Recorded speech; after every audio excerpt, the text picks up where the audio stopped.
the average company in the Russell 2000 has roughly 30% of its capital structure in debt, and the other like 2/3 or 70% in equity. So effectively, they finance their business with $1 of debt for every $2 of equity. And so I think, in crypto, we effectively have a market cap of a little less than $1 trillion that's completely unlevered. It's a one-dimensional capital structure if you think about governance tokens as equity.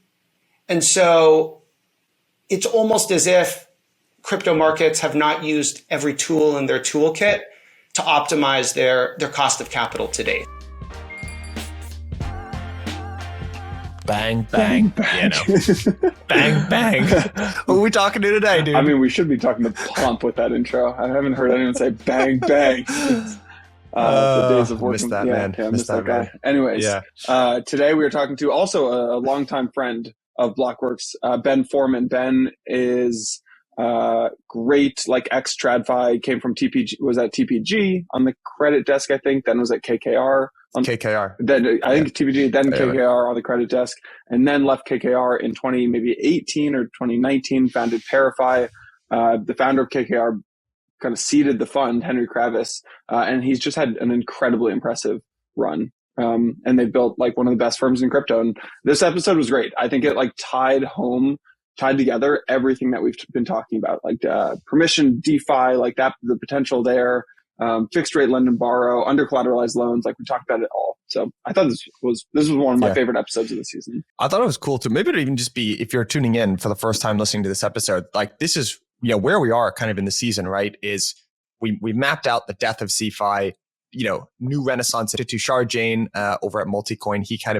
We connected this thesis of, okay, a renewed interest in DeFi, maybe detonated markets on DeFi with a boom instead of innovations in token distribution. So this not only do we get a renewed interest in DeFi, but that could actually lead to a big boom. Then we talked about specifically the fixed rate unlock. Right now, we only have variable yields in crypto, and we talked about what the unlock might be in terms of actually getting fixed rates. We just did an episode on options, right? Options and how they lock in those fixed rates. And then we also talked about structured products and uncollateralized lending. So where we are in this current season here is basically or the next question that we have to ask with Ben, and we got so much more than we even bargained for, was basically who are going to be the issuers of this fixed rate debt. So we got into that question with him. And then we kind of led in this very interesting direction of CeFi and permission DeFi on this episode as well. So that's kind of where we are in the season. And we got even more bang for our buck than we bargained for. Wow, do you like that alliteration? Bang for our buck that we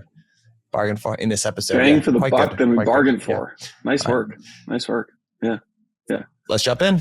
See you on the other side. Let's jump in. See you on the other side, folks.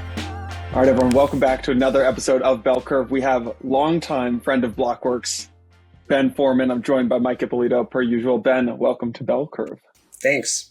Excited to have you here. Ben, I want to actually start. We're going to dive really deep into who are the borrowers. We've been talking all season of Bell Curve about under collateralized lending, fixed rate lend and borrow, and kind of what the next area of DeFi could look like. I actually want to start in traditional capital markets though, because you have this credit background coming from KKR and from TPG. What are some of the learnings that you've learned from the traditional credit markets that maybe that you see in DeFi? You're like, oh, this clearly is going to exist, but it doesn't exist yet. I'm just curious to get your take on how you see credit in capital markets versus credit in DeFi right now. So I think there are a few big things that are missing. One is term debt and longer maturity debt. So most borrowing in DeFi is perpetual borrowing. So rates change block by block. And that doesn't allow you to really lock in a liability for a long period of time, which is a big issue. Like most companies in the world, if they're investing in a project, like they're building a bridge, they're building a factory, they're building a school, that may take years to build and years to generate cash flow to pay them back. And so you need long-term liabilities to plan. And just as context, global fixed income markets are roughly $125 trillion. And about 80% of that have maturities of longer than a year. So certainly like we need longer durations in DeFi than we have today.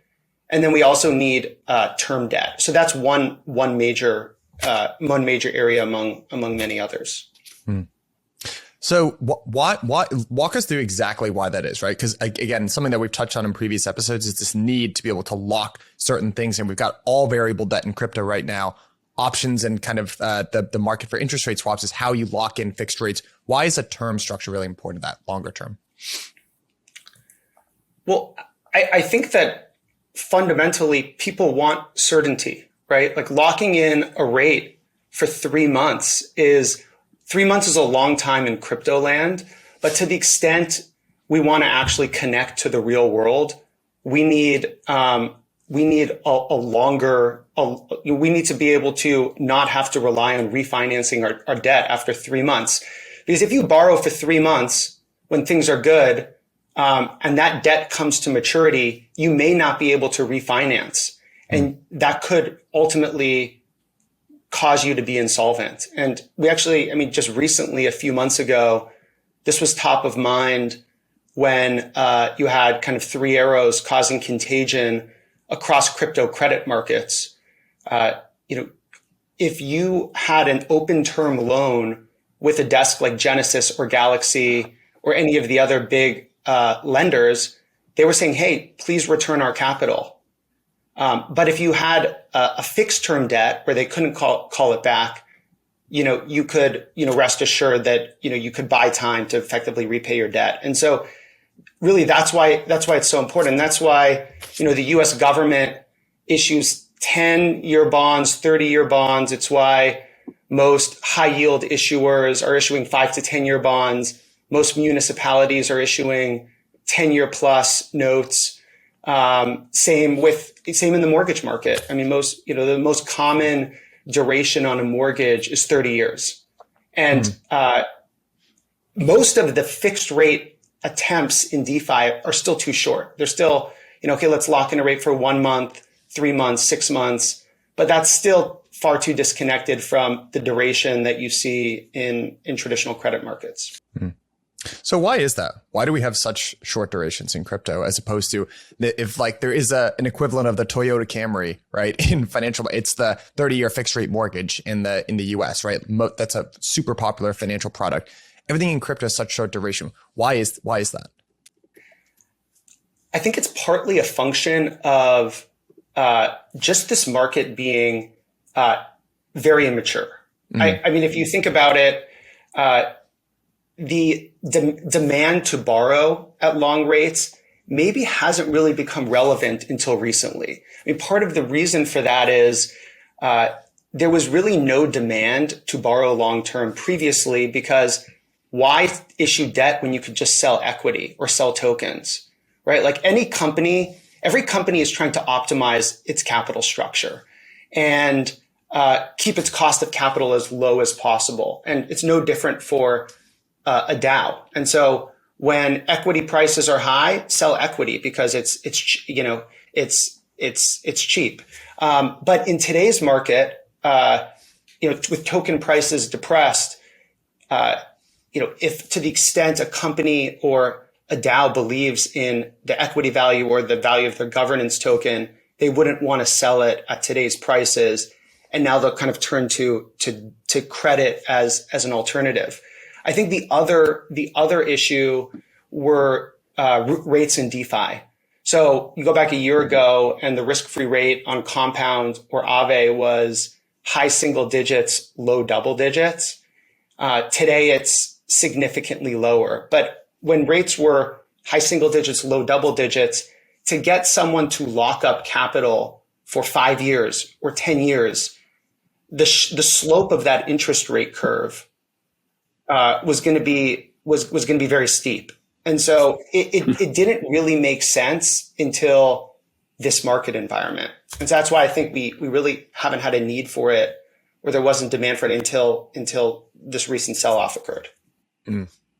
Yeah, I really like that framework of just there wasn't the demand to borrow, right? Like you basically had the main use case, right, for borrowing in crypto thus far has been really short term, is a very degen type product market fit, right? Where you're basically leveraging either you want to earn like some short-term yield or you wanted to like go long something while maintaining price exposure to the underlying asset. But you didn't have the way like a company might think about, you were kind of just getting into this idea of capital structure, right? Which is I want to borrow at the cheapest cost of capital possible. And that's how sovereigns tend to think. That's how corporates tend to think. So maybe we could kind of get into that use case, but I'd actually love you to maybe pull on your KKR background and just give us a little bit of a lesson of capital structure, right? When people use this phrase like capital structure, walk us through what that means and then kind of talk us through the two different forms of financing, which are debt and equity financing. Yeah. So everything in the world requires capital to build, whether it's a company, a piece of infrastructure, or a protocol or a DAO. They all require money. And the game of finance is optimizing your cost of capital at the lowest level where you're not over levered, but you're paying the lowest amount possible. Because why pay more for financial capital than you need to?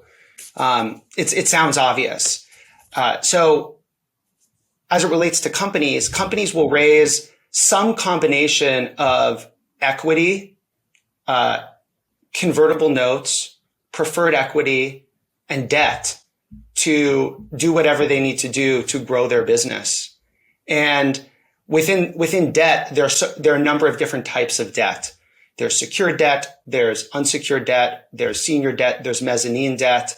And all of these different stakeholders in a business have a different priority in that company's capital structure and have claims on different parts of the business.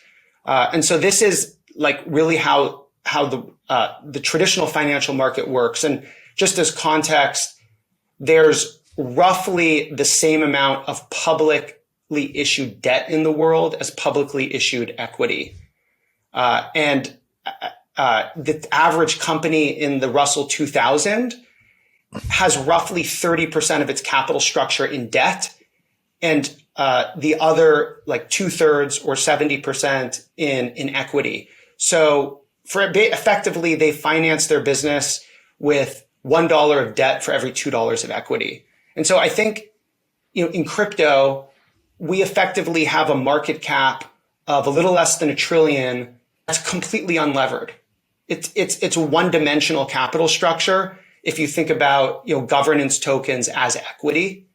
And so it's almost as if crypto markets have not used every tool in their toolkit to optimize their cost of capital to date. Ben, why?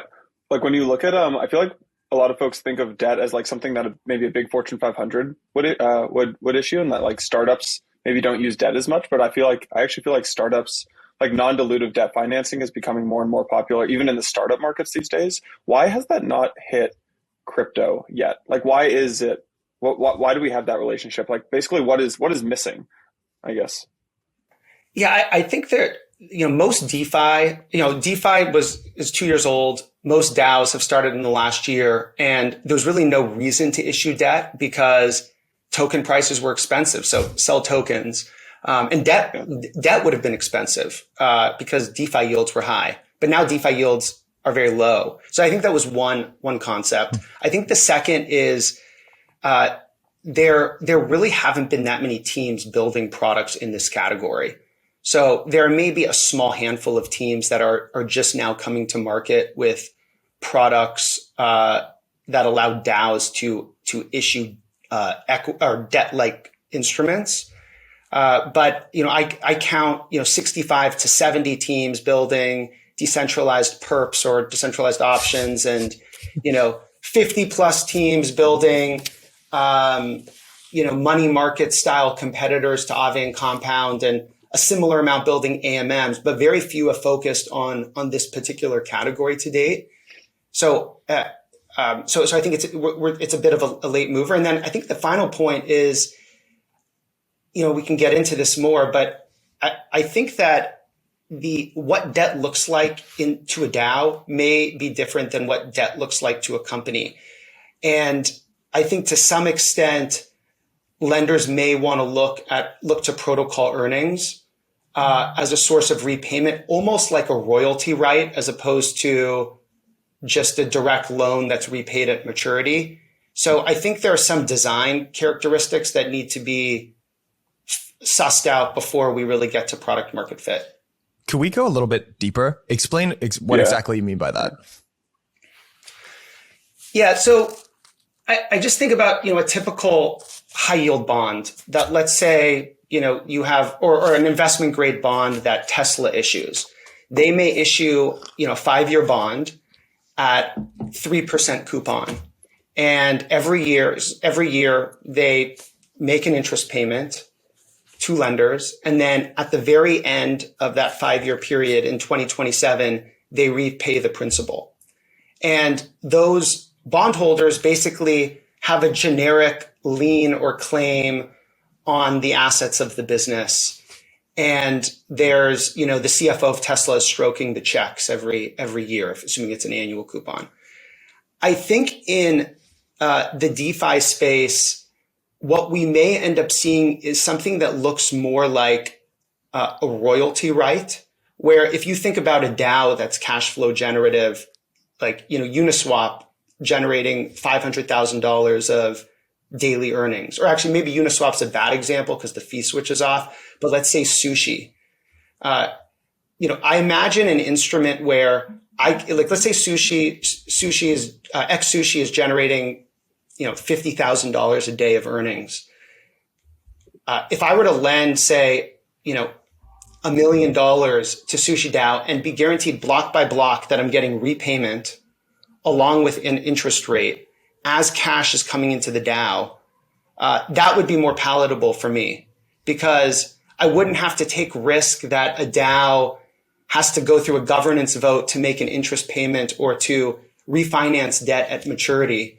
And so I think for that reason, things may look a little bit different than, just trusting that a DAO will make interest payments. Mm.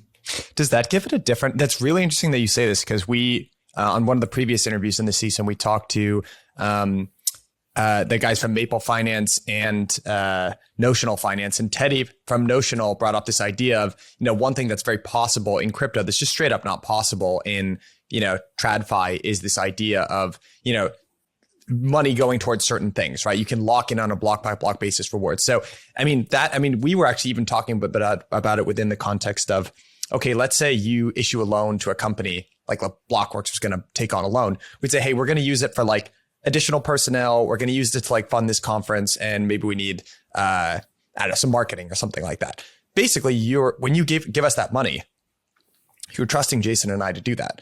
Whereas right now you can actually remove a dimension of that risk and say, hey, these dollars can only go towards thing X, Y, and Z. And then this is another way to feel even safer as a borrower, right? Where at the end of the loan, I don't need to worry about repaying the principal, even if things are going well in the business. I can actually see those payments start to flow in at a more regular basis, which is just really interesting, I think.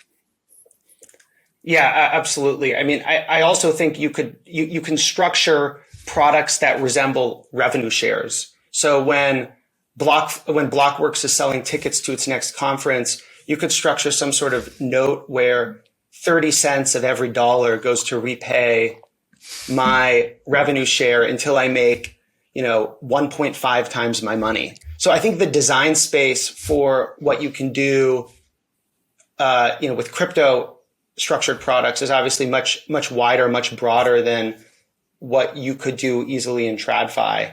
Mm. And I think that's actually like pretty exciting. Yeah, which gets into the second part of the programmable loan, which is like, not only can you program into the smart contract that you would basically be using protocol revenues to spit off and pay back the loan, but you can program it on the other side so that, hey, I'm taking out a loan and I'm only using it to spend on these things, right? So it's like both sides of the loan are programmable, right? It's really interesting. Yeah, absolutely. The other interesting feature set that I don't think has been talked about a lot are loan covenants.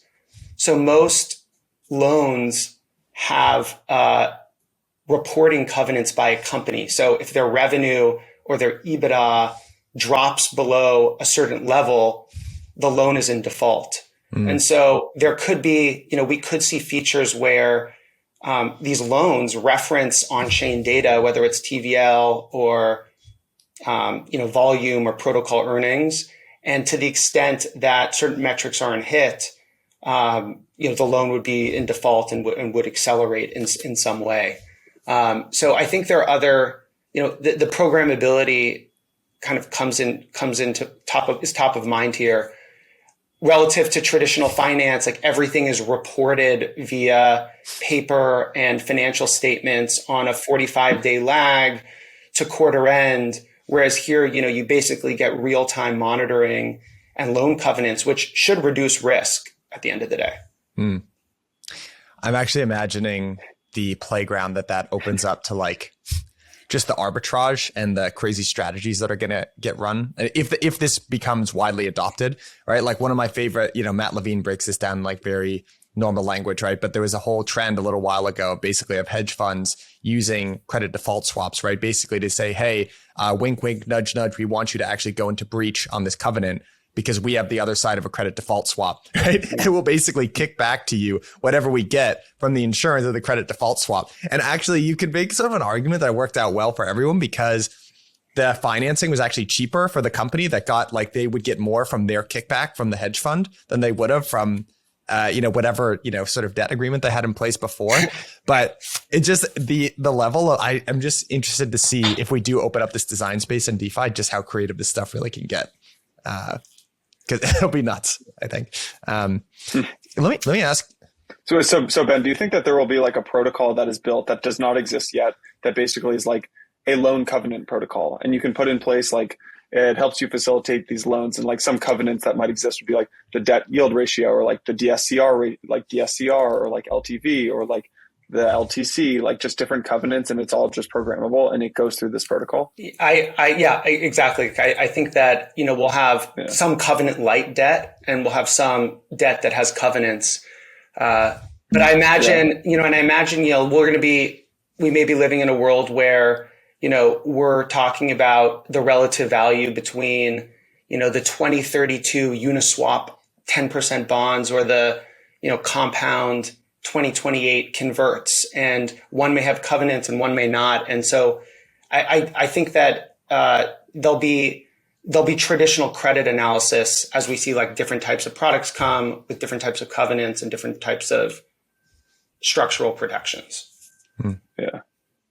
Ben, can we just storytell for a second? Because you guys actually underwrote one of the first like DAO issued debt things with who was it? Ribbon DAO via Porter Finance. And I think it was your credit fund that underwrote that on-chain convertible note. Can you just like tell us some, I don't know if that was the first one that ever happened, but can you just tell us some like learnings and maybe the story? Definitely. So it's, to our knowledge, it's the first one that's ever happened. And I think it is somewhat of a window into the future. So as context, Ribbon DAO, decentralized options protocol, had a desire to borrow money, and in their treasury they only had the RBN tokens, which were not eligible collateral on Aave or Compound, and so they used Porter Finance, which this decentralized bond issuance protocol, to do that. And so effectively, what the deal was is they put $15 million of RBN tokens into a contract as collateral. And they borrowed $3 million of stable coins against it.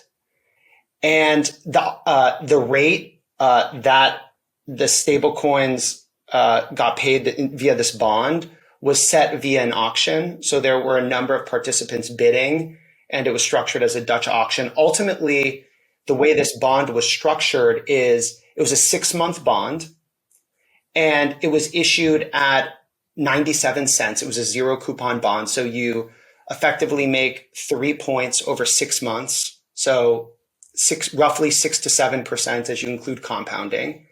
And you had a claim on this RBN collateral. And now one of the interesting things here, and actually this touches on an issue for DAOs when it comes to borrowing, is they don't want to wake up overnight and find out that they got liquidated. So what was interesting about this Ribbon DAO bond is there were no liquidations. So let's say the 15 million of collateral ends up becoming $2 million. Like it goes down, 85%.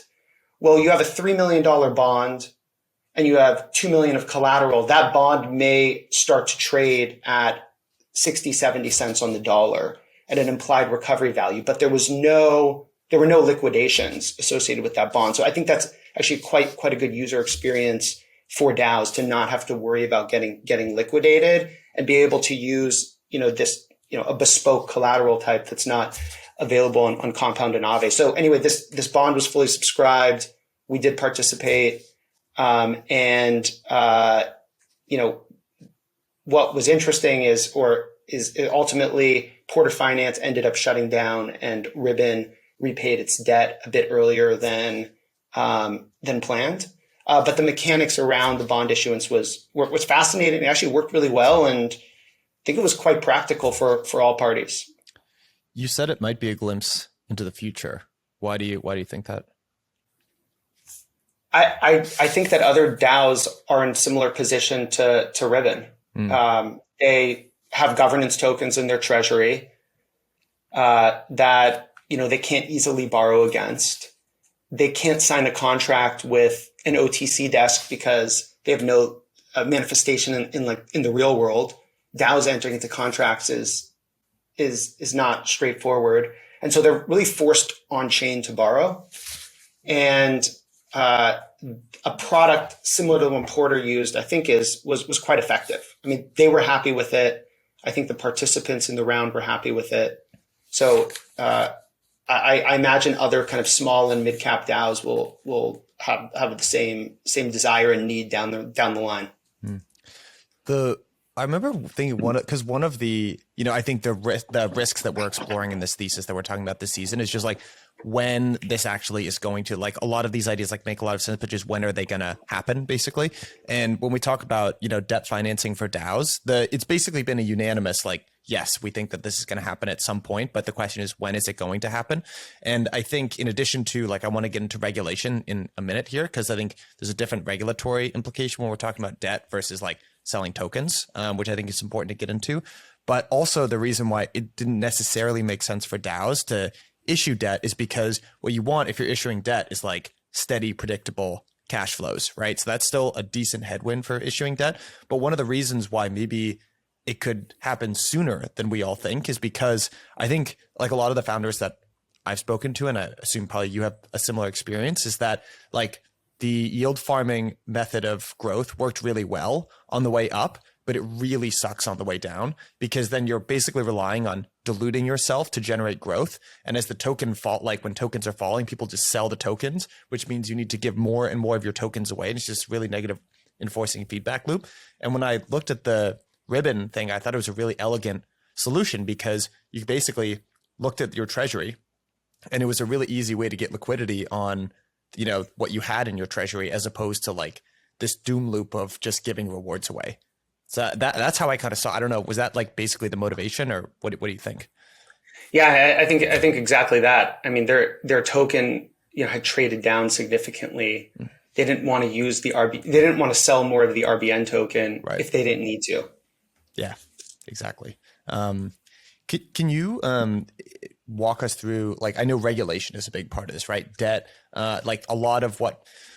there's a lot of gray area still to be fleshed out in what really constitutes a security, right? On the token side, that's kind of being deliberated, and that's using the Howey test. I think maybe for tokens versus for debt, like traditional debt instruments like we're talking about, it might be a little bit more kind of black and white. Walk us through, like, what are some of the regulatory implications of credit or debt being issued on blockchains? I mean, I think that's spot on. I think if a DAO is issuing a bond or a convert, that's a security, almost unambiguously. And I happen to be a kind of permissioned DeFi bull, and I think permissioned pools are really the way of the future.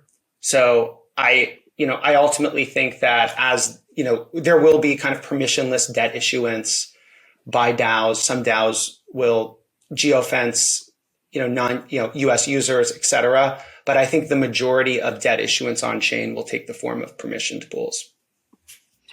Ben, is that why like Porter Finance, I think Jordan ended up did he shut down Porter Finance, or at least they shut down their bond issuance platform? Like how much of that was because the regulatory side of things versus the competitive nature of like rates offered in TradFi right now, versus like just the lack of institutional fixed income? It was mostly a regulatory consideration, given, if you're running a platform to, allow debt issuance on chain, you're effectively acting as a broker dealer. And there are a number of other like regulatory implications around that. I think the other kind of thought, at least from Jordan, was that the market size, at least today, is not enormous. In that, if you look at who would be issuing these bonds today, it's not like we're going to have Bitcoin bonds or Ethereum bonds or layer one bonds. It's going to be mostly at the application layer. It's going to be mostly bonds issued by DAOs. And the total market for governance tokens today is 50 to 100 billion. So you assume that, let's say it's 100 billion, and you assume that for every $2 of governance token, there's $1 of debt. That's 50 billion of debt. And if they're taking a small cut of issuance, and even if they're capturing 100% of the market, you have to kind of squint to really see that being a home run outcome. So that, I think, was the other factor in kind of the decision. What do you think, if you had to guess the size of, let's say it's 10 to 15 years from now, what do you think the market size of, or like activity in permissioned DeFi versus permissionless DeFi? Like, how do you see that shaking out? I think permissioned DeFi is going to be much bigger, like orders of magnitude bigger. Ben, can you define permissioned DeFi versus like permissionless? And then I'd cut you off there. No, definitely. I mean, look, I think that I define permissioned DeFi as everyone interacting with a pool or contract has gone through KYC AML and effectively has a compliance, credentials in their wallet that proves that they're a accredited investor, qualified purchaser, and has other metadata associated with where they live and their activity on chain. So I kind of imagine a state of the world where JP Morgan is going to fork Compound and say, hey, only people that have, a certain NFT in their wallet can interact with our money market, with the JP Morgan money market. And that's kind of how I define permissioned DeFi. And there's some stuff that's like quasi-permissionless, quasi-permissioned, but that's, what I just mentioned is probably the most extreme view of it. Huh. So do you think that there will be like almost the user flow here is there'll be an on-chain KYC AML provider, and you'll go through that. They'll basically drop a KYC AML like token in your wallet. If you have the token in your wallet, you'll be able to access the KYC AML version of exactly. Uniswap. There are maybe 5 to 10 teams today building that, compliance passport, so to speak. And the way I see it is, maybe there's one pool that says only qualified purchasers from the US and the EU can interact with this Uniswap pool. And maybe there's another one that's, only for accredited investors or eligible contract participants, or you have to have a certain net worth on chain. And so I think ultimately, you'll have your credentials in your wallet, and then you'll be able to interact openly with contracts in the permissioned DeFi space. Can I ask a secondary question there, which is, will DeFi platforms have the relationships with the users, or will CeFi and like fintech and like the JP Morgans of the world have the I think CeFi will. I think CeFi will, and the fintechs will have relationships directly with the users. And I think about it almost as like a D to B to C distribution model. So DAO to business to consumer. Because the way I look at it is, and maybe, curious how you guys see it as well, but there have really only been like 4 to 5 million people, unique wallets that have interacted with DeFi to date. And I think it's a relatively self-selecting group that wants to go through the rigmarole of storing private keys and understanding gas prices and understanding bonding curves and so on and so forth. I think that I think CeFi will effectively be user capture for all of DeFi, and ultimately, will be sophisticated enough to make the risk management decisions. So someone at Revolut will decide which yearn vault to deposit capital into, and the user themselves will be somewhat shielded from a lot of the risk management decision making. Now, individual users that want to go through the process of interacting directly with DAOs, are more than welcome to, or more than able to. I don't think that's going to change, but I just think that extra user capture step is going to ultimately be where the majority of users come into DeFi. What do you think? Maybe if we could return to the subject of debt just for a second, the analog in TradFi, debt kind of gets broken up into three different groups, right? There's debt at the consumer level, there's debt at the corporate level, and then there's debt at kind of the sovereign level. So maybe we could I don't know how useful that analog really is going to be, because maybe at the consumer level, right, that's still going to just get done through. Although honestly, I do think that's an opportunity for DeFi, because it's so hard to get debt from your bank, to get a loan from your bank. It just sucks. And mostly that's really credit card debt when people are measuring consumer debt. But one thing I'd love to get your perspective on is where yield is generated in the form maybe of actually on the L1 level, around ETH kind of staking as just a big source of yield. In traditional capital markets, the perma, the enormous generator of yield really is government's desire to borrow, right? And really it's the US government is the biggest borrower out there. So there's a really interesting opportunity for yield generation around ETH staking. I'd be curious to see what kind of opportunity, I don't know how much you are looking into that, but how much is that an area of opportunity in terms of generating yield? Yeah, look, I think it's a huge opportunity. I mean, ETH as a $200 billion asset is going to be spitting off now $10 to $20 billion a year of staking rewards. That is a massive amount of wealth being distributed every year. So I think the ability to lock in a fixed rate and swap from floating to fixed on ETH staking is going to ultimately be one of the biggest, I think one of the biggest financial products in DeFi. And I think you're going to be able to do it, through CeFi and also through DeFi. So if you have, let's say you have STETH or CBETH, you'll ultimately be able to sell off your future staking yield or lock in a rate. I mean, one actually example of this is, let's say you have $100 worth of Ethereum, to keep the math simple. So, you would be expecting to earn, let's say $5 in year one, $4 in year two, this future cash flow stream. Imagine being able to sell off that cash flow stream and pull it forward to today, or locking in a fixed rate. I think there's going to be a ton of demand for that, over the next couple of years. You're essentially securitizing the ETH staking yields. Exactly. Which I'm assuming then you get all these crazy derivatives markets on the securitization of the ETH staking yield.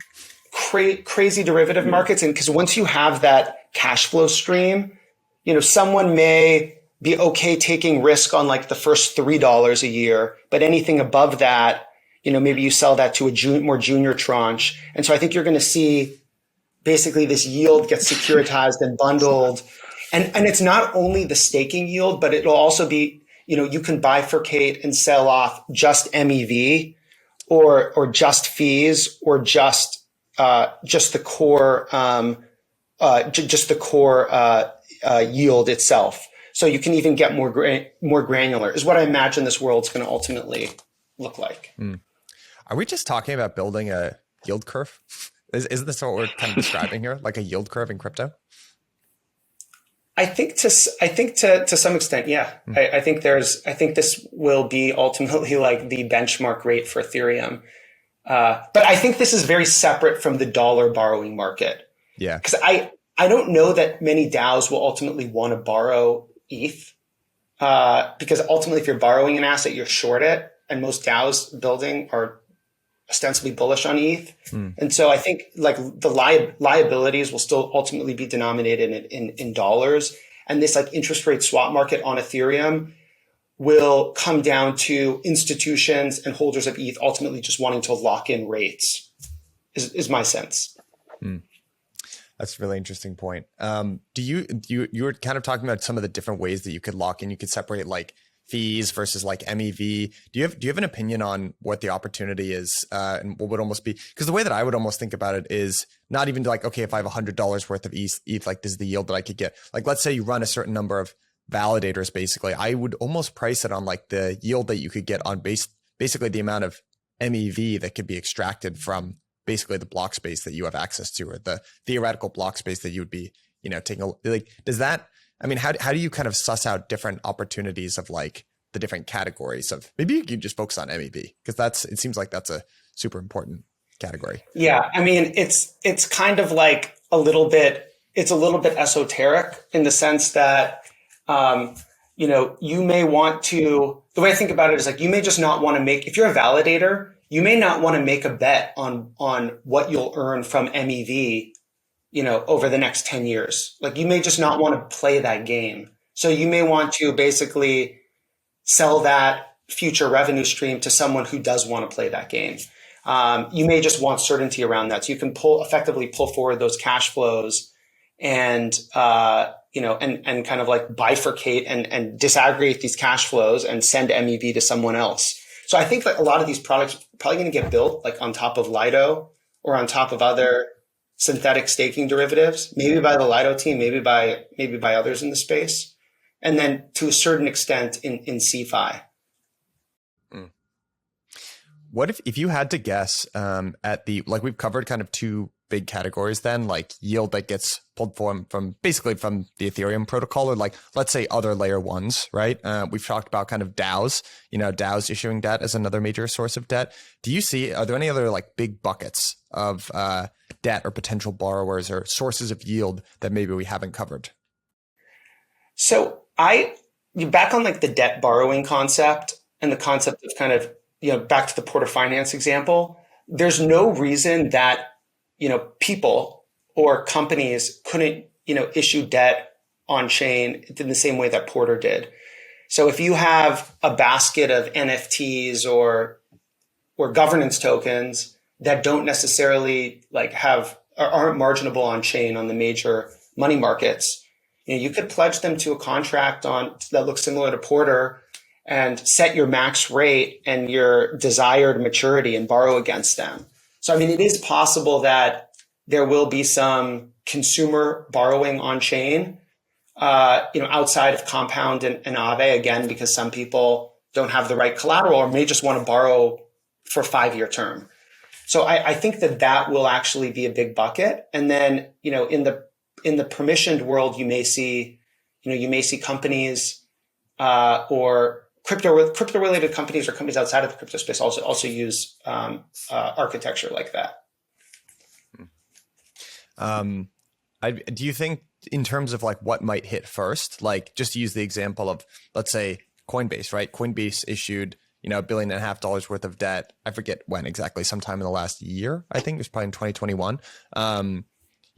They chose to just tap capital markets, right? Like regular debt capital markets, basically, to get that. I know there wasn't the counterfactual, right? There wasn't a way that they could have done that on chain or whatever. But one way that I kind of think about, like if you're set up as a company, like you're a C Corp and you're domiciled in the US, capital markets are like pretty efficient for you, basically. Whereas for a DAO, I don't even think you have the option, right? Like just look at the way that the Maker has structured deals with like Huntington Valley Bank, or, there's a deal out there with Coinbase Institutional. It's a whole part of that proposal that's just dedicated to how Maker, the entity as a DAO, is going to interact with Coinbase Institutional, like let alone, like JP Morgan or something, right? So it just kind of seems to me that in the immediate term, DAOs, I mean, maybe just from the mere fact that they have a weird organizational structure, like they would tap a crypto native source of debt rather than regular capital markets.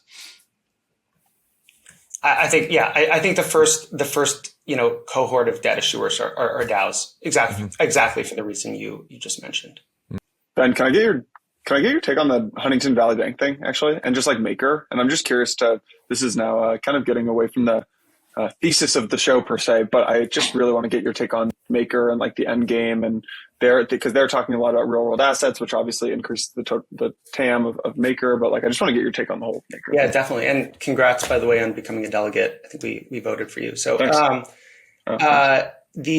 So my overall view is like the end game proposed by Rune is way too complex, and complexity is like the death of most things, particularly in crypto. I think, of the two paths that MakerDAO could go on, one being Phoenix stance, like the most decentralized, like all kind of permissionless collateral, the max censorship resistance from any state actor, getting rid of USDC as quickly as possible. Like if that's path one, and then path two is, like kind of giving a bear hug to TradFi in the real world and doing stuff like Huntington Valley Bank and this Coinbase MIP. My view is they're actually both interesting, but doing a combination of the two is the worst possible path forward.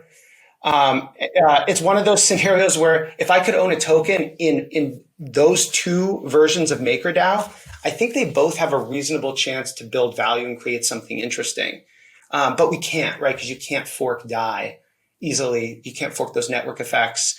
And so my sense is if I had to pick one, I'm of the mind that I would pick the route of going full bore into real world assets and just managing risk around it. So managing counterparty risk, managing default risk. But I think that is ultimately, a much bigger TAM to chase. Does the biggest risk to that in your mind, like in bear hugging the real world assets, basically, does the biggest risk there seem like to you? Because censorship resistance, because I feel like that's like what everyone on the forums are talking about, or is the bigger risk really like the inability to basically assess the risk of like $100 million pool from a traditional lender? Yeah, or borrower. I think that there is, when you start interacting with the real world, I think when things don't go well and you have to enforce your rights and remedies as a lender, as a creditor, it's not clear like exactly what that looks like or how a bankruptcy judge would treat your claim. And most of the structural setups around real world assets are incredibly complex. So I think that that is a risk. And I also, I think the risk that was, triggered this whole shift in the community, the Tornado Cash sanctions, in my mind, are less of like, that doesn't feel like as likely of a risk that all of a sudden, all the USDC in MakerDAO is going to be frozen and DAI is going to be impaired.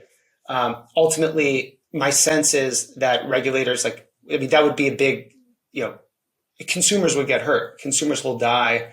I think there would be more of an orderly unwind or, some other scenario. But I ultimately think it's more about, hey, how do we as lenders, because that's ultimately what MakerDAO is. It's a lender to D3M and other real world assets. How does MakerDAO actually enforce its rights and remedies? Because it's like my view is MakerDAO's kind of secret weapon is it has the lowest cost of capital of any lender, out there, because it's just software. It costs nothing to mint more DAI. So it should have a structural advantage over other capital sources. And so I think actually, capitalizing on that requires being able to go after borrowers that don't repay. And that's the disconnect in my mind. What do you think on that Maker? Let's talk about the Coinbase, and CoinShares issued their own proposal as well for basically how to, leverage assets that are sitting in the PSM. So how much of a headwind do you see it being that? Because if you rewind to 1 year ago, everyone was talking about yields in crypto, these really high yields in crypto. That was going to be a Trojan horse that was going to bring assets into our space. Now assets or yields in TradFi are creeping up and are actually, above where they are in crypto, and it looks like they're going to stay that way as long as inflation keeps doing what it's doing. Do you view that as a headwind, or are other companies basically like Maker are going to be like, hey, we actually have a decent amount on our balance sheet here. We actually want to import some of those yields over from TradFi, and they'll view it as an opportunity. Yeah, I think that I think that it could be an opportunity, because I mean, the way I look at like Maker's business model is they can mint at 0% and lend out that capital at something greater than 0%, and that's ultimately, that spread is their earnings. It's been very interesting this year to see DeFi yields go from having a massive premium to TradFi to now trading at a discount. So I think that that's been one of the drivers, like in Maker, like for MakerDAO to actually like reach to higher sources of yield, because putting capital on Aave and earning 50 bips, I think is less appealing. And so I think ultimately I view it as an opportunity. If we can, I think Maker should be able to thrive in an environment where 10-year yields are approaching 4%, 2-year yields are at 4%. I mean, that is like a great environment to be a bank. What do you think? I mean, maybe just to like, sort of wind down with just asking you some of the central questions of this season, which is, how big of an unlock is the ability to lend at a fixed rate in crypto, right? We've got, probably V1 of a an interest rate market, which is you've got pretty good access to like variable rate type lending, which is good in some situations. But I think we outlined even earlier in this episode about what the logical limits of that are. Let's say we got the widespread ability to lend at a fixed rate. How big of an unlock is that from a credit perspective for crypto? I think it's enormous. My sense is, it could be the next big unlock in the space. I think, kind of drawing an analogy to TradFi, to public companies, they tend to operate with, 20 to 30% of their capital structure in debt. So if we kind of draw that analogy to crypto, I mean, we're talking about tens of billions of dollars of debt issuance on chain. And that doesn't really speak to, the growth that we expect to see in the space going forward, and non-crypto native debt issuance. So CeFi players or TradFi players or consumers, borrowing using debt on chain. So I think it's a huge opportunity, and debt just makes more sense on chain in a lot of ways, because you avoid, these mass 300-page credit agreements and bond indentures. The cost of issuance is a lot lower, versus kind of going through investment banks and clearinghouses. And also, I mean, one of the big in finance, the only real departments that have grown at banks are compliance and operations. Headcounts generally moved lower in all other parts of financial institutions. And within operations, a lot of it's just settling, calculating accrued interest, settling trades. And, bank loans can take 20 days to settle if you're buying a loan from someone. So there's just this huge unlock with putting credit, with tokenizing credit. Interest can accrue, natively in the asset, similar to C tokens. So there's no calculation required for interest, and you have instant settlement, and you eliminate all the legal docs and all the issuance costs. It can all move on chain. And, you have reduced bookkeeping, you have better transparency. So as I think about real world assets, and as I think about, I think of debt is the most obvious place to start. It just makes a heck of a lot of sense. It's almost like leapfrogging what we have in TradFi today. Do you think, a lot of the booms that we've seen in crypto are either directly catalyzed by or coincide with some sort of innovation in token distribution? So that in 2017, that was ICOs, right? You basically, instead of having to go out around and bootstrap this network of miners, right, to validate your network, they were like, oh, we're just going to sell pre-mined coins. That was a big innovation. And we kind of saw this enormous, boom back then. Then there was like the Binance, there was like the Launchpad phase, which was, hey, you can actually just launch this, in a, regulatorily compliant way, like directly on our exchanges until you'll have access to distribution. That was another big thing. Then there was yield farming, which is, hey, just come park your liquidity here. You'll get, token X in return. So these like innovations in distribution. And that, to your point, if you consider governance token equity, these are innovations in equity financing. So, but in our TradFi analog, a lot of the times, like these booms, like 2008, which is arguably way too big of a boom, that was catalyzed by an innovation in debt financing, which was taking a bunch of mortgages, chopping them all up and then serving them, to different, you're diversifying the packet of mortgages, and then you could sell them to a whole bunch of different investors. You could magic away risk. And then it goes back all the way, like Milken kind of did it with junk bonds in the 19, but you can go back in history and see these like debt sort of booms. So I guess my question to you is, do you ever see, like, let's say we do get this, fixed income unlock, and DAOs or whoever it is are able to issue debt capital markets in a crypto native way more easily. All these benefits get realized. Do you ever see that catalyzing, a potential bull run in crypto, or being a part of that story? Yeah. Wow. I mean, that's a really interesting like framework.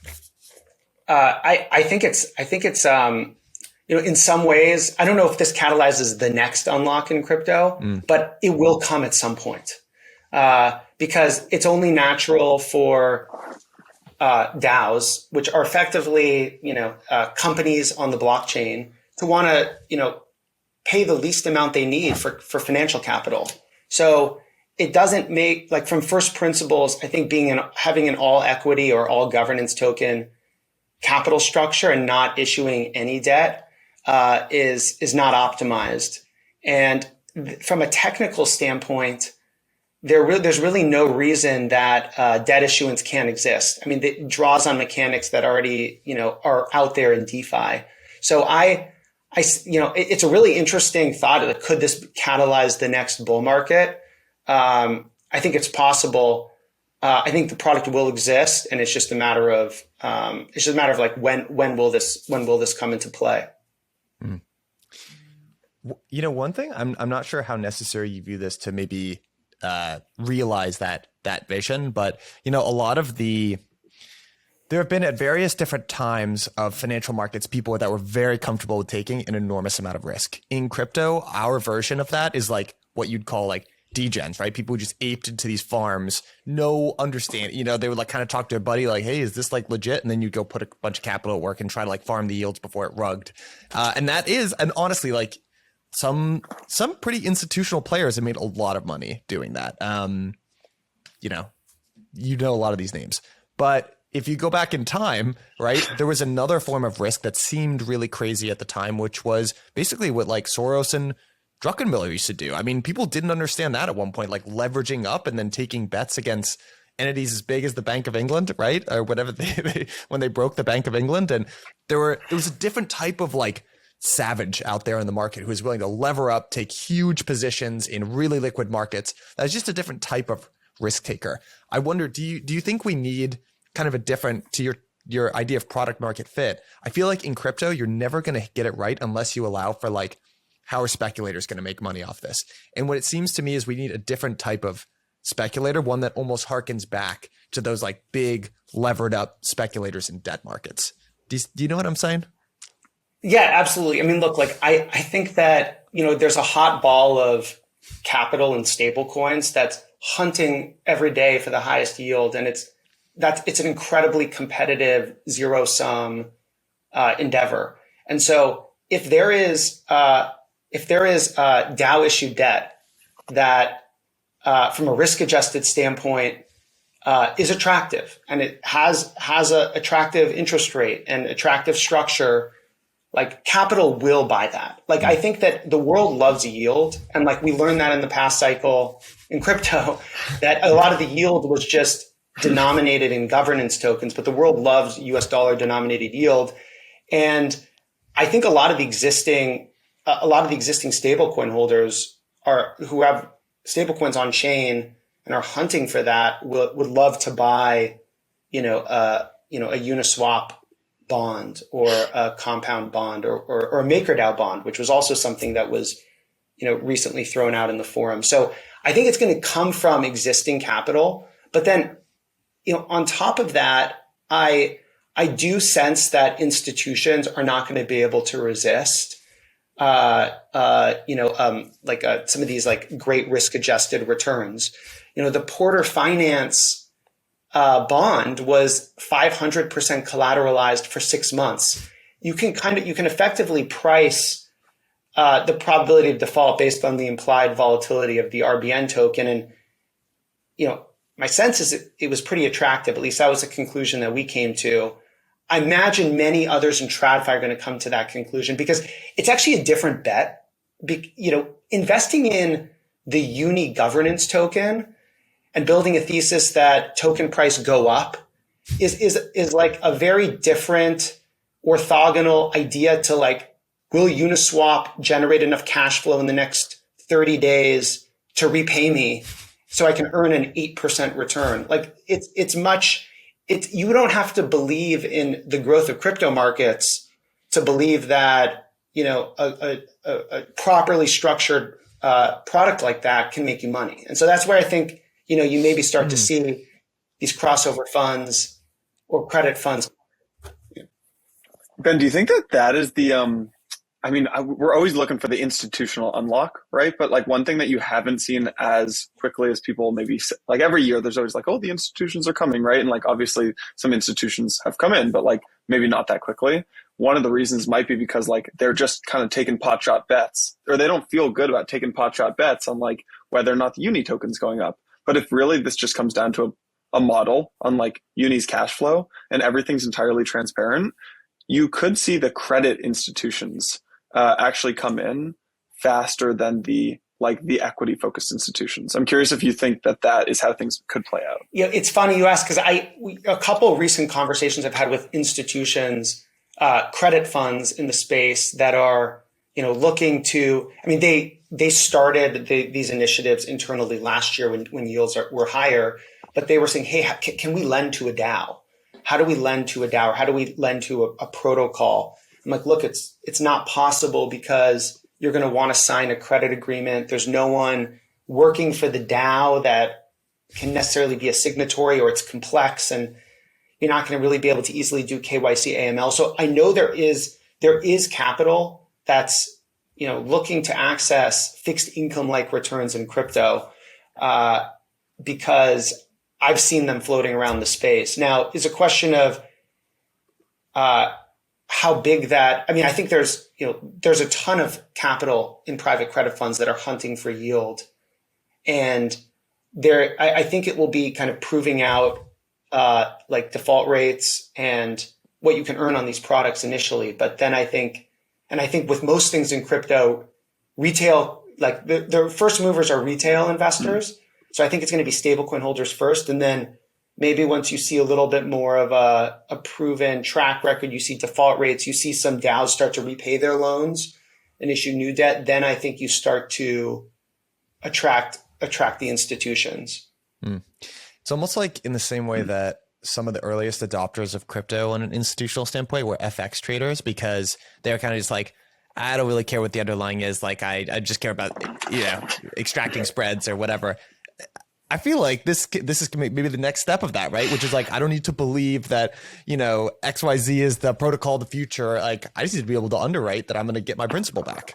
And that could be interesting, Right. Yeah, that's a great point. And like what else is, stable coins are bonds. Like if you own USDC, you're loaning money to Circle at 0%. And, right. And you're taking their counterparty risk, and same with Tether and same with BUSD. And so, and a lot of institutions hold stable coins today. And so if you're willing to hold a fiat-backed stablecoin at 0%, why wouldn't you be willing to buy a fiat-denominated bond at something greater than that? Now, there is like liquidity and implied default risk, but it's less of a jump than, maybe it's not as big of a jump as we may think it is. Yeah. Well, yeah, I wonder even at the current time, like even the Maker proposal for between Coinbase, the Coinbase really made me think, because it took me a little while to dig into like how are they able to not unwrap USDC for that to work. And then it was like, okay, well, there's Center, the consortium, and they have this revenue share agreement. And then it depends on where the USDC is custodied, and there's some sort of rev split. So basically this is more of like Coinbase sharing rewards that they were already getting with Maker. And that's why they could keep it on but it just made me think, it kind of was like, what, Circle's really generating a staggering amount of money on this. And I have to imagine like people are looking at that and being like, wait a second, dude, like I want to get in on this. I wonder how many competitors there are either realizing this or cropping up their own solutions at the current time, because I don't think they're going to be allowed to just own this use case as the blue chip stable indefinitely, but we'll see. Yeah, like if we used like CUSDC or some rebasing stablecoin as our stablecoin, like, and everyone settled in that, I think that would probably make more sense, because like it would allow users to recapture more of that yield. But I think there's such like a shelling point and so much inertia around just using USDC 0% USDC, unwrapped USDC as like kind of the medium of exchange in DeFi, that maybe that never changes. And like in the meantime, Circle's making an absolute the Center JV is making an absolute killing. Yeah. It's still the biggest businesses in crypto are the ones that move assets from the real world into crypto. And it was exchanges. And then in a way, that's really what Circle does. They import assets, which are dollars, from the real world into crypto. So remain it's undefeated. Ben, this has been just a ton of fun, my man. Seriously, giving us a lot to think about. I got to plug you at ParaFi. Like, if folks want to figure out more about like you and what you do at ParaFi, or follow you or anything, like, what's the best way to do it? So I'm unique in the space in that I'm read only on Twitter. So you can find me. I'll give you my email address, ben.forman@parafi.com. Or you can follow us at Ben, why don't you? I always go to tag you and like tag you and things on Twitter. And why don't you have a Twitter? Or I know you do have a Twitter, but like you're read only. I KKR just, way. The KKR way just has stuck. I don't know. It's a good like stuck. I've just kept on putting off signing up for it, and I don't know. I don't know. I should have one. Maybe I'll get one so far, Ben. Maybe I'm an anon on Twitter. It served you well. Yeah, you're doing all right, Ben. Well, yeah, this was a blast. I echo what Mike said. Thanks again for coming on, Ben. Yeah, thanks a lot for having me on. Really appreciate it. This was fun. Cheers, guys. Thanks. All right, big interview. That was a really good one with Ben. That was. Ben's just one of my favorite people. He's like very articulate and very thoughtful thinker on where DeFi is headed. And I feel like I like thoughtful thinkers. The thoughtful thinkers. We like them. Very thoughtful. Beats the hell out of unthoughtful thinkers. I'll tell you that. Beats the hell. Like yourself, I'm stuck with you every day. So somehow I've been able to deal with it. So you know what? Ben deserves an extra shout out, because I ran this thesis by a bunch of people, and he was really helpful in the beginning. Just like helping sound all of this out. And I think he came through. I think one of the reasons I like this interview is that it just brought together in a supernatural way a whole bunch of different themes, that we've been talking about. Here's what I thought was cool from this episode is the aspect of programmability on a loan from before, the programmability on both sides of the loan. So the programmability in terms of having a smart contract, basically be able to be the loan using a smart contract against the protocol's revenue. That's like before the loan happens, basically. And like that's a really interesting way to structure it. And then after a loan, or like on the other side of the loan, I guess I would call it, the ability to basically program into the loan. Like you can only use it for like these three things, which we talked about on 2 episodes ago, right? With Teddy and with Sid. So I think like, I don't know, sometimes it's easy to lose track of like what really, like how crazy it is, how crazy these smart contracts are, and how cool it is, like what we're building here. And just this idea of like being able to program all this stuff into the smart contract and into the loan makes it quite interesting, I think. It brings it back to also Teddy's kind of idea that a lot of this is about capital efficiency, because what you're basically doing is removing layers of risk. And it's much better from the standpoint of a borrower.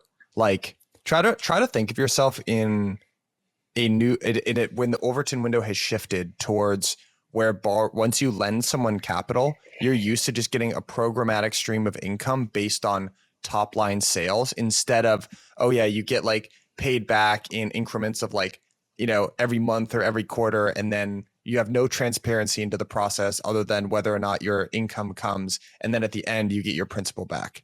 It just, to me, it feels very obvious. It will feel very obvious as well once that Overton window shifts, the pure transparency that DeFi gives you. And what that should lead to is you're underwriting less risk, so it should be more capital efficient in general. Yeah. What did you think of that idea near the end, talking about maybe it's not the institutional investor of equities who comes in and basically buys up our bags and prices go up. That's why everyone's excited about the institutions coming in. But really, it might be the credit folks, the institutional credit side of things, who just looks at this and says, "Oh, I can underwrite this." What did you think of that? I really like that idea, because then I like the idea of, you get onboarded to crypto. Yeah, some people are like these believers and missionaries, but oftentimes I think it's a much better incentive structure if you can find someone, a group of people who find a way to make money in this space, especially in the beginning before you have time to get bought in and like really integrate yourself in the community. So I think there was a reason, like we kind of talked about, why FX traders adopted crypto very early, because they didn't get all these, they didn't get all harangued up on this looks so different and weird. They were just like, I understand this looks like a market that I'm familiar with, and I know that I could make money here. And I think in the same way that, debt investors are just like, I know how to underwrite risk. So underwriting risk in market X is not that different from underwriting risk in market Y, at least once I have my framework. So I thought that was extremely interesting. I've been thinking about this idea recently of people only come into crypto once they see something that's very recognizable to them. And they're like, they already have a mental model for it, and they're like, this looks like that thing that I know. Okay, now I can come in, right? And so it's you saw it with the FX traders, like you mentioned. Like I'll use you as an example. I remember we talk about crypto, and then you're like, I mean, this was you fell for the wrong thing, I will say, but like you were like, like enterprises putting their supply chains on the blockchain, like. Oh, I get this. Okay, okay, I'm coming in, and then you get pulled in, and I just think that is like how everyone gets pulled in, and like you need the thing. Like artists didn't like crypto stuff, and then they saw NFTs. They're like, oh, I see this. Okay, and I think the credit folks will get pulled in when this stuff. The institutional credit folks will get pulled in when they can see this and be like, oh, like that model and like underwriting looks like something that I understand. Okay, I'm coming in. Yeah. I think it was probably Raoul Paul who said this on something. He's like, there's no silver bullet for what works with everyone. I mean, we learned this, right, with the thesis of Blockworks in general. Like, it's not really a language problem. It's just, you got to get the ideas out there. There have to be enough good ideas. And I agree exactly with what you just described. They will say, oh, this thing is kind of like this other thing that I know. Like, let me dig in a little bit. And oftentimes you can be wrong about what that first surface level similarity is, but then you're already kind of bought in and interested. So in total agreement with you there. Yeah. One thing we didn't actually call this out on the interview, but it's funny that we ended the interview with Sid and Teddy, and Teddy predicted, it's like, I think the thing that might bring us down on the next bull cycle is debt that's collateralized with protocol, like basically governance tokens. And Ben's like, yeah, very bullish on that. So I don't know.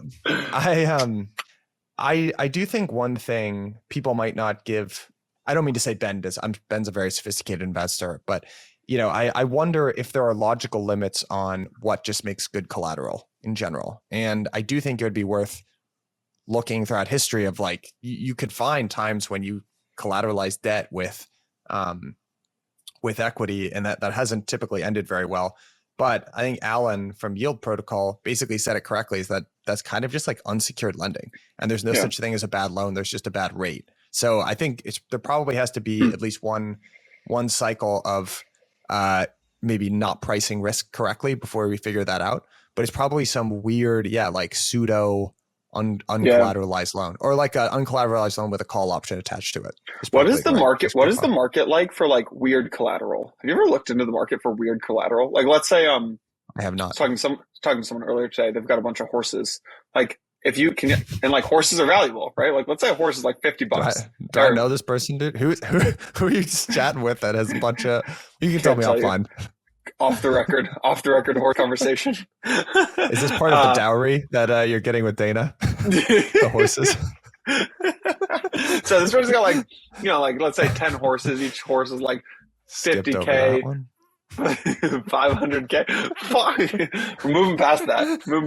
500K for the horses. Can you use 500K? Can the horses be 500K of collateral? Probably. I guess. Yeah, I suppose. I mean, I guess if it was me and someone was posting 500K in collateral for horses, you'd have to give some big discount because it was like, okay, if worst comes to worst, I'd love to not receive physical delivery on $500,000 worth of horses because I would then have to figure out how to like sell those horses to a rancher. So yeah, it would probably, but this is where their capital efficiency comes into play, right? Where I guess if there was an ultra liquid horse market of, people that would just come over to my apartment and, or if like there was, big stables local to New York where I could be like, oh yeah, like I'll accept my horses here and I'm just going to put them over here. And then I know there's a service where he can connect, but that's not how it works. So I wouldn't accept it at face value to have to take a super big discount, probably like 200K or 150K worth of value because I don't know what the hell I would do with the horses. And by the way, the dowry is not 10 horses. It's just one horse for the dowry. Just one horse. Hey, buddy, don't sell yourself short. Okay. The last thing that I thought was interesting too was, talking about, I was glad to hear that, from someone who was actually involved with the Porter Finance Ribbon DAO convert debt issuance, that the whole express point of it was to get liquidity on their treasury without necessarily selling any more Ribbon tokens. Right? Because that was something that we theorized. That was probably the reason behind it. So it was interesting to hear that actually was the driver.